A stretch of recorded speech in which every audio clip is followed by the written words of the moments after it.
അടുത്ത power team ആര്? Task ആരംഭിക്കാൻ പോവുകയാണ്. പ്രൊമോ വന്നു കഴിഞ്ഞു. അടിപൊളി ഒരു പ്രൊമോ ആണ് കേട്ടോ. അതായത് ടാസ്ക് ഇച്ചിരി കട്ടിയുള്ള ടാസ്ക് തന്നെയാണ്. എപ്പോഴും വരാറുള്ള ടാസ്ക് അല്ല. കുറച്ച് ബുദ്ധിയുടെ ആവശ്യമുണ്ട്. ശക്തിയല്ല, ഇതിൽ ബുദ്ധിയാണ് ആവശ്യമുള്ളത്.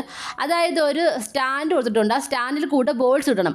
പക്ഷേ ആ ബോൾ അപ്പുറത്തേക്ക് എത്താതിരിക്കാൻ വേണ്ടി തന്നെ ഓട്ടോമാറ്റിക്കലി കറങ്ങിക്കൊണ്ടിരിക്കുന്ന ഒരു ഡോളുണ്ട്, ബാറ്റ് കൈ പിടിച്ചുകൊണ്ട്. അപ്പോൾ ആ ഡോൾ ബാറ്റ് കൊണ്ട് കറങ്ങി പോകുന്ന സമയത്ത് വേണം ഈ പന്തിടാൻ. അല്ലെങ്കിൽ ഈ ബോൾ ഈ ബാറ്റ് കൊണ്ട് അടിച്ചു കളയും. എന്തായാലും നോറയും അതുപോലെ തന്നെ നമ്മുടെ ജിൻഡോയുടെ ടീമിലെ ശ്രീതു ഒക്കെ ആ പന്ത് ഇടുന്നുണ്ട്. നമുക്കറിയില്ല ഏത് ടീമാണ് ജയിക്കാൻ പോകുന്നതെന്ന്. എനിക്ക് തോന്നുന്നു പവർ ടീം ഒന്നും കൂടെ കയറണം. ഒന്നുകൂടെ കയറിയാൽ എനിക്ക് തോന്നുന്നു അൻസിബയുടെ ഒക്കെ തനി സ്വഭാവം പുറത്തേക്ക് വരും. ഇപ്പം തന്നെ ഒരു 3/4 ഭാഗം വന്നു കഴിഞ്ഞു. ഇനി ഈ ഒരാഴ്ച കൊണ്ട് കിട്ടുവാണെങ്കിൽ അടിപൊളിയായിരിക്കും. അടുത്ത ആഴ്ച കൊണ്ട് കൊണ്ട് പൂർണ്ണമായിട്ട് പ്രേക്ഷകർ ഉൾപ്പെടെ എല്ലാവരും വെറുത്ത് പുറത്തേക്ക് പറഞ്ഞു വിടും. ആ ഒരു കണ്ടീഷനാകും.